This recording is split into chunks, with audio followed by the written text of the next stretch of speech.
Hi everyone! Today we are going to learn to use cluster diagrams in pre-writing.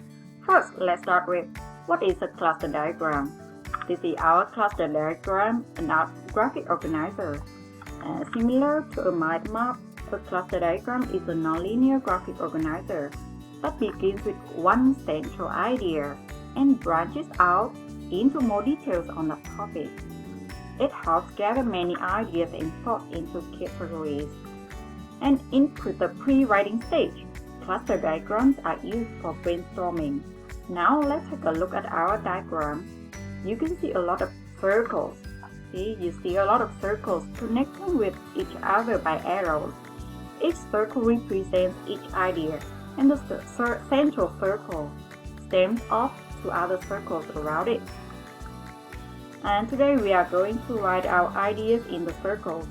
In the graphic organizer, we do not write the full sentences in the circles. We only note down keywords or phrases, and you will save your complete sentences for later writing process.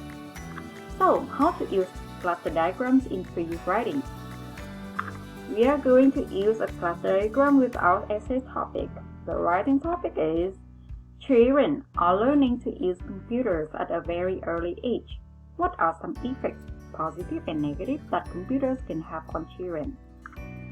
The first step is start off with a topic circle in the middle. This is our topic circle. So look at the essay question and tell me what the keywords of our topic are. What is the essay question? So the topic asks us about effects of computer on children. We're gonna pick those keywords and write down on the topic circle, computer and children. Okay. The next step, step 2, add subtopics. Yes, add subtopics. How to add subtopics? Look at the prompts in the top questions and determine some subtopics that might fall under the topic. The question asks us some effects, positive and negative. So the big categories might fall under the topic could be positive effects and negative effects. Yeah, so this is where we write the subtopics because we just follow the arrows from the topic to the subtopics, and these are the circles that you should write the subtopics. Step 3. Add ideas under each subtopic. We will continue to follow the arrows here. Follow the arrows to add more topics and subtopics and supporting ideas.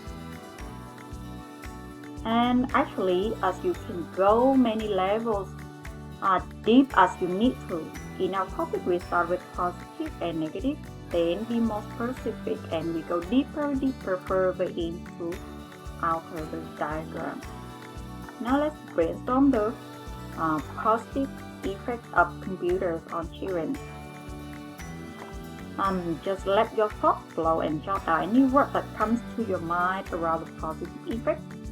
Think about what questions or what, when, or why. We can ask, what are the positive effects of computer on children? Well, I think some benefits could be education. Computer provides better education, right? Or is a source of entertainment. Because there are just only 2 subcategories under positive effects, so you should at least generate 2 benefits. Then similarly, we continue to follow the arrows and generate supporting ideas under the education and entertainment benefits. Okay, now think of at least 3 reasons or supporting ideas, since we have 3 subcircles in here. For example, for the education, I think that, computers and internet could provide available resources. Yes, easy access to resources and on the internet, or children can use a lot of resources. And the next one, to prepare for their future, right? If they know some computer skills. The next one could be computers very motivating. because children can use some computer programs that are interesting, interactive, and fun, so they will be motivated. That's my thought. Okay, similarly, you can finish the subtopic entertainment. How about negative effects? Let me help you with some ideas. Okay, some disadvantages could be related to physical health or behavior issues. Why physical health? So think about three supporting ideas. For example, obesity, vision problems, or posture problems, or any problems that related to physical health. So that is my ideas. How about your ideas? I believe you could continue to do this task, and after filling out all the circles, you might scratch out more ideas, write new ones, or use any colored code if you like. Okay, so we have learned about using cluster diagrams as a technique in the pre-writing process. Hope you enjoyed it. Now it's your turn to brainstorm your ideas and fill in this cluster diagram.